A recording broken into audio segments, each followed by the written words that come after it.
Hi there, I'm Rebecca and a really warm welcome back to my channel, PumpkinBecki.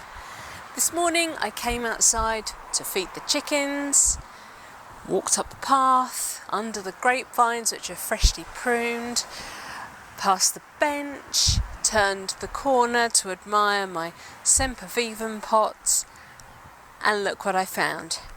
Crime scene tape and carnage beyond. What's happened? Let's find out.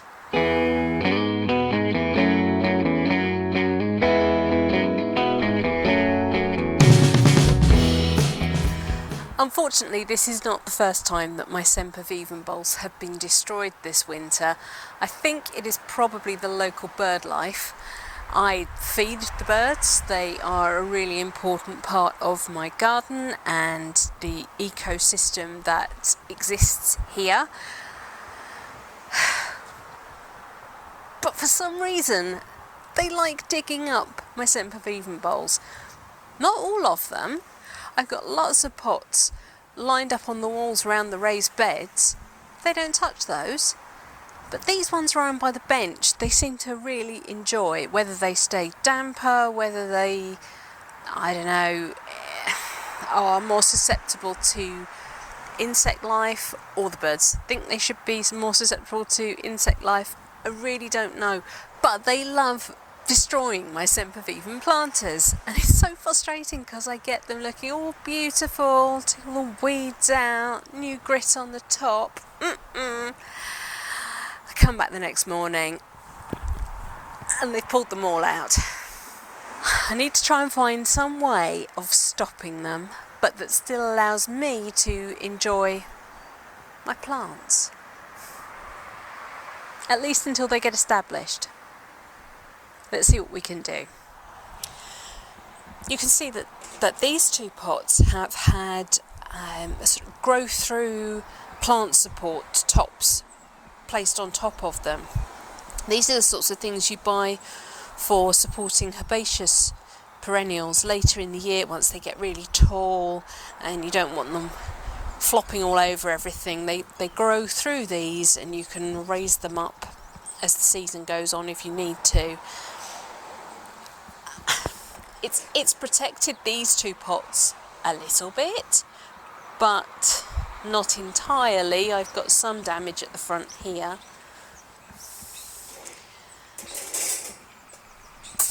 But it's this unprotected pot at the back that has suffered the worst. So the first thing I'm going to do is try to salvage the plants that have been pulled out and replant the planter.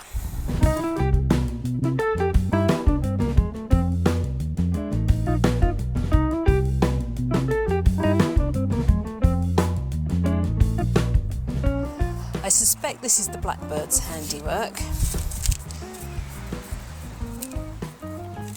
We have quite a thriving blackbird population, which is lovely. We have a pair that nest in the front garden and a pair that nest in the back garden as well. And they're wonderful. Every year you get to see the baby blackbirds, and I've had occasion where they've got themselves into the greenhouse by accident and I've had to carefully coax them out. And they are part of what makes gardening so fun for me personally. I love birds. I love especially blackbirds and robins. Robins remind me of my mother, who we lost 10 years ago this year. And blackbirds always remind me of my maternal grandmother. She used to tell my brother and I stories about the blackbird that used to come and visit them in their garden as children that they called Tallulah. And I always remember when she came to stay with us, we would sit on her bed and beg her to tell us stories about Tallulah. So there is no way that I want to discourage birds from being in my garden. I just need to find better ways of protecting my plants. There's no great strategy to planting this planter up. It's just a mixed variety of Sempervivum that I bought from probably from B&Q. It's not named varieties that I'm trying to keep separate or anything, although the blackbird has had a go at those as well, so especially when I've got them all planted up in nice single variety pots, looking beautiful, and she comes and digs them all up and mixes them up for me. That's incredibly frustrating. Not quite so bad with this particular pot. So as you can see, most of them are essentially getting laid on the surface. They will quite happily root themselves into that. You've seen me plant Sempervivum into simply moss when I've done decorations for my front door.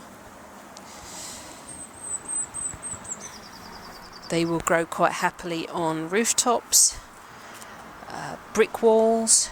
They don't really need the soil, to be honest. If I could find a shallower planter that needed less soil, then I'd use that. So there we go. Nothing complicated, just a nice generous spread of plants across the pot, a range of gaps between them, a range of sizes, some different colours. You can plant them a bit closer together if you want to, and I certainly do when I'm doing more decorative things, but in this instance that's fine. They're going to have plenty of room to grow over the coming season. In my desperation to protect my Sempervivums, I have been searching everywhere for cloches or cages or something I can use to help protect my pots. The difficulty I'm having is that either they're enormous or they are ridiculously expensive. I cannot justify £30-40 for one Sempervivum planter to be covered with a wire cloche, as beautiful as they are, and probably as difficult as they are to manufacture. I just can't. The closest I've come is a bamboo version, but they seemed to be very dense, so there wasn't actually a lot of light getting around the plants, which means they won't like it very much and I won't be able to see them terribly well. The dome cloches, plastic or glass, are a great idea, but I've got a feeling they're just going to hold too much moisture, too much humidity, and Sempervivum prefer not to be in that sort of an environment. So I'm going to use some of the galvanised wire mesh that I have used for the chicken run, and I'm going to see if I can manufacture my own plant dome. I did also, talking about plant domes, look at flower arranging domes that you can put cut flowers into, and they sort of support a cushion shape arrangement of flowers, dry flowers or live ones. But they're plastic. I didn't know how well they were going to last. You know, it's winter now, so they're going to get frosted, possibly snowed on, who knows. I need something that's a bit more robust, and I thought that, the galvanised wire actually is probably my cheapest option because I've already got a little bit of it, and probably my longest lasting, and you can see through it really well. I've got my sheet of mesh down. That is, for this particular pot, it's probably about 13 inches. It's not quite square, but it's squarish. What I want to create is a dome, and you could probably use a pot or something to help you form the wire.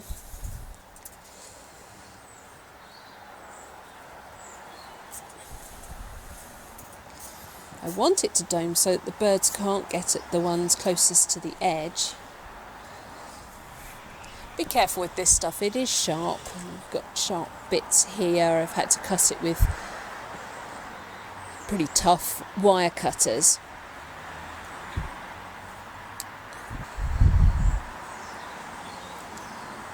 But it is quite mouldable.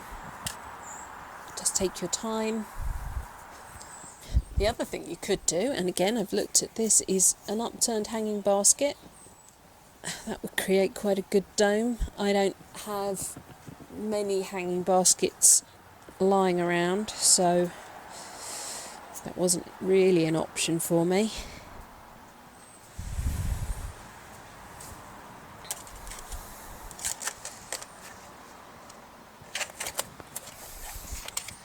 What I want is for it to be big enough to sit outside the rim of the pot.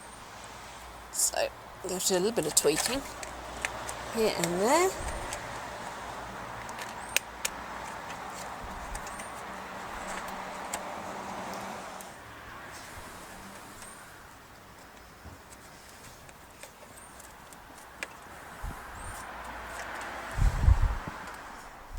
If you've got children running around, I would possibly take more time to make sure any pokey bits are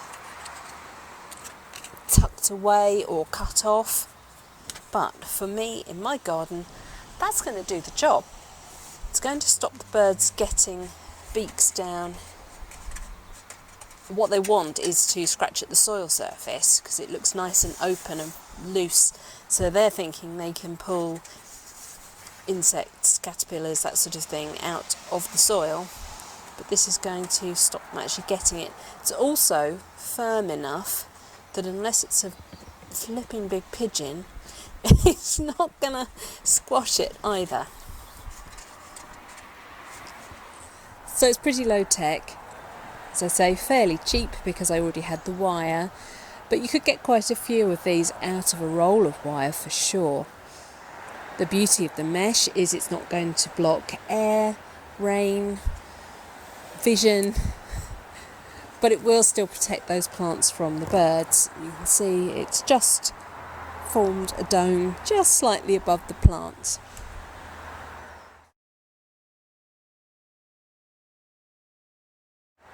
Right, that's it for this week's video. Thank you so much for watching. Please remember to rate, share and subscribe to me here on YouTube. And until next time, bye!